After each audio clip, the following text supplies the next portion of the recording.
Now, with what Nigerians in Nigeria are going through, I feel that if you don't have anything to say to lift up their spirits, it's best you keep your mouth shut.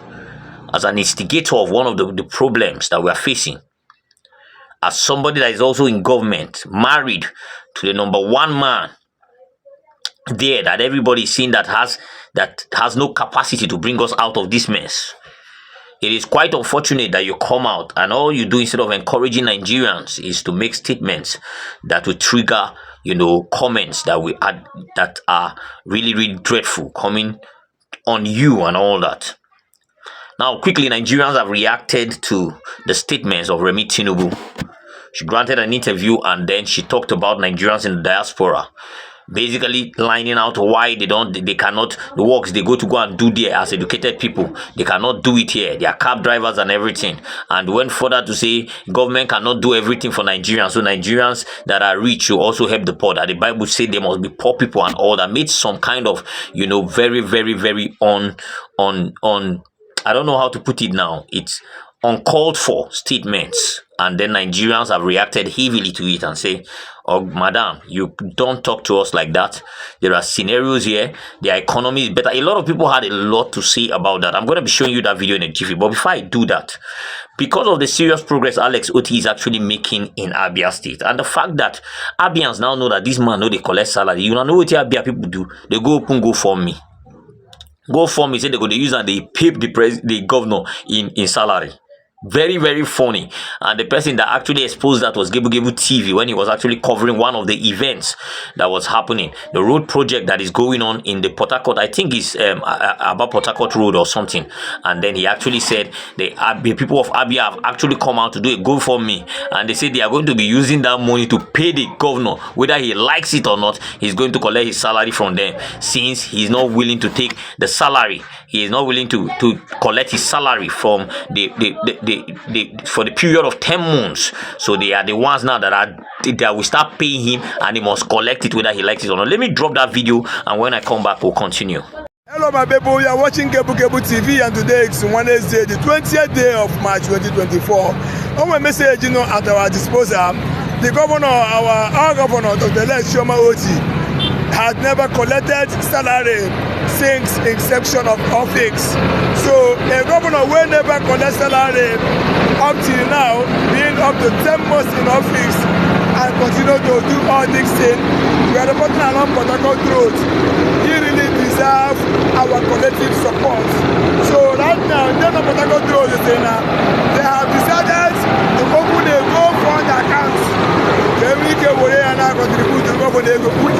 Now, who work in the business na Port Harcourt to Sikana governor salary.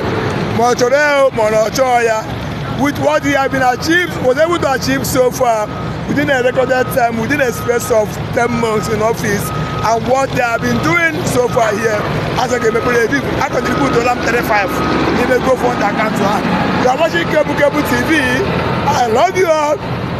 Now, for the benefit of those that don't understand what he was saying, he was basically saying that the governor has been very, very active, doing a lot for the past 10 months, and information have reached them that he has refused to collect his salary for, his salary as a governor and all that. He has, for the past 10 months, he has not collected his salary. So that the people of the businessmen around within the area where this work is going on now and some other places in Abia have decided that they are going to open a GoFundMe account, that every time they will put money there, and the money, whether he likes it or not, they are going to give it to him as salary. He has to be collecting salary whether he likes it or not, because of the activities he's doing in the state and how they appreciate his effort. And in fact, as he was talking, they had to tax him for his own share, and he had to pay 3,500 to that GoFund account. That's basically what he was saying. Now you've seen it, right? Basically, when somebody is doing right by the people enjoy your services. Trust me, they'll do everything to make you happy. And most recently, the bill that was passed, I didn't want to talk about this thing, but I have to bring it in. Alex Oti has done something that is marvelous. I was so excited when I saw that information yesterday that the bill was passed into law in Abia State, also in the House of Assembly, where they said that there will be no more pensions for governors and ex-governors and everything. That is the best news. schools ever in Abia State. That is what should happen. These guys go there, steal the commonwealth of this country, steal the money of the state, embezzle, do a lot of fraud, corruption, and then still yet at the end of the day, after 4 or 8 years of terror, they still get paid pensions. Is that not the highest level of criminality? If there is anything that is worse than being criminals, that is what it is. And trust me, if you see the list of what these people collect, the list is unending. The list is unending. I will look for that list and paste it up here. Trust me, these guys get a lot. Free medical health abroad, blah blah blah, houses, this one, heavy monies are being paid to them. A lot of things that these guys do after 4 years. Criminality everywhere. And thank God Alex Otti has stopped that thing in Abia State. You are not supposed to be paying anybody any dime. This is service to the people.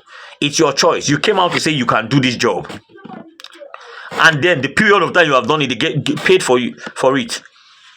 Your services, the services you rendered, even though we know that 90% of them did not render any service. All they did was corruption, steal people's money, steal taxpayers' money, embezzle, do a lot of miserable things in the state. Look at somewhere like Abia State. How can you be paying those governors that actually stayed there for over 24 years, doing nothing, crippling the state, making the state look poor and terrible? You are paying them pensions. For what? What did they do? Thank God for men like Alex Otti that said, no, enough is enough. And trust me, other states need to emulate this, because this is criminality at its highest order. You serve in a state and you become a thief, and at the end of the day, they still pay you big monies on the name of pension. Those that actually served and did well, they don't used to collect that pension. Peter Obi is one of them. That is what we talk about wealth without enterprise. You come into politics and politics become a lucrative business. Everybody wants to dive inside. Nobody is willing to make money outside politics now. They believe that you will see somebody that has 0 naira, gets into politics, and the next day he's a billionaire because of theft and taxpayers' money that they are eating. Alex Otti have done great, and the people of Abia will have to celebrate him. Now, back to the head of the matter that we're talking about. I'm going to be showing you that video of the First Lady, and then I will also show you the reply of Nigerians, and then we'll come back and wrap this up. Nigerians, we can help each other. The rate we are doing parties and all that going to them, why don't you use the money to help your neighbor until, we can really get on our feet? So, and those are the things we have to look at. And it's not that government has to begin to give food to everybody and tasking. I believe in social development and social investment for people who truly need it, And in the Bible, they even talked about, in the times of Jesus, he said, the poor you will always have in the land.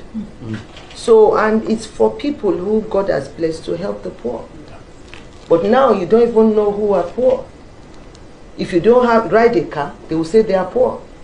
If you don't have your own home, they say they are poor. Even all those people saying they are going to Japa, or they go there, what work are you going to do? Work that you refuse to do at home, where you have loved ones. You end up going to do that. Even with all their education, they're driving cabs. But they won't drive cabs here. Yes. So now, let's quickly take some reactions of Nigerians. Queen B said, what is this one talking about? Sometimes it's good to be silent when you don't know what to say, or when you are about talking rubbish. Then, would silence be golden? Anyway, for her knowledge, a taxi/cab driver in the US earns 10 times or more, even more than its counterpart in Nigeria. So what's she talking about? Now, Omo Kogi said, a cleaner in the UK is better than a medical doctor in Nigeria under TINUBU's economy. I miss Patience Dona Shansha. She no go talk this kind thing. Now, Myro said, the disconnect from reality of Nigeria is something else. If you pay Nigerians a minimum wage of 10 euros per hour in Naira equivalents, why would they want to japa to do jobs that pays the same abroad? Now, Omo Kogi said again, why does the president travel outside the country for medical checkups while we have good hospitals in Nigeria? Make everybody just dey play. Make e.t.c no see this comment, sha. I no one go jail. He just laugh out loud and all that. These are some of the reactions. Let's get back to the video. Now, you've seen it, right? Nigerians are taking, they are taking no prisoner. No matter the level or the rank you have attained, if you come out and make a mistake in this system that is really tough on them, trust me, they will come down on you. A lot of people are managing their lives. You are talking about those abroad. You are comparing the system out there and our own. They can afford to do taxi because the money they get from that taxi, a doctor in Nigeria cannot get paid like that in a month compared to a taxi driver out there. And then you are comparing it. There's no comparison. You are telling Nigerians to go and help. Nigerians have been helpful. Nigerians are good people. Now this una where the government ain't destroy the thing where they down here. But Nigerians are naturally good people. Nice people. We don't see how many people don't cry for Twitter before you know help will come from every angle. How many are sick, help will come. Nigerians are going out, reaching out to the poor. During this Ramadan period, we know how many Nigerians have gone out and they have shared stuff all around. It doesn't matter whether they are Christians or they are Muslims, they are reaching out to their brothers. That is how Nigerians, that's how good Nigerians are. They at the top are the ones that are creating the rancor down here. They are the ones that have destroyed the unity and the purpose of the people. And you are coming out to say Nigerians to share, government cannot do anything. Is it now you are telling us, before election you told us you are going to do everything? So now you are realizing that you lied, and now you are saying government cannot do everything. Government have to, the promises you have made, how many have you carried out? The only thing is bringing out policies that are anti the people. And you see they are very, very naive supporters shouting everywhere. They say dollar have dropped to 140, they are making so much noise. How much did they meet it? Was it 700 and something? It have dropped to 140 and they are dancing all over the TL. Is it not a shame? Are we even supposed to be saying this? Celebrating this? Celebrate mediocrity everywhere. Instead of that to come and say, okay, look, the promises we have made to Nigerians, we have not been able to fulfill it. Forgive us. We are working towards it. We are making sure that, in fact, just talk with one way at least. We don't even they sure, but at least you give people hope. They try to encourage them. You are coming here to say this kind of thing to people. And you want them to just let you pass, slide, scot-free. They will come on you with everything they have, because at the end of the day, they know they fear you. They are tired. There's a point in time when hunger go deal with you to an extent you care less what happens to you, and that is the point Nigerians have gotten into. They are tired. So whenever you come out and say things that are not really nice, they will attack you back. And can you blame them? No, because you made promises and you have not kept to any. You keep coming out with propagandas and lies, lying everywhere, saying things, this one, that one, that one. To the extent now the opposition parties and leaders are the ones that are not giving you opinions and say, do this thing like this, do this thing like this, do this thing like that. So that you can actually see headway. Anyway, let me stop here, guys. Please subscribe to this channel if you haven't. Turn on the notification bell so that whenever we drop a video, you'll be the first to be notified. I'm very obedient and useful. Please drop your comments below. Really love to hear from you. And then let's keep our fingers crossed. Let's keep holding them responsible, exposing their follies, and see how where it takes us to and how it pans out. God bless you. I'll see you next time.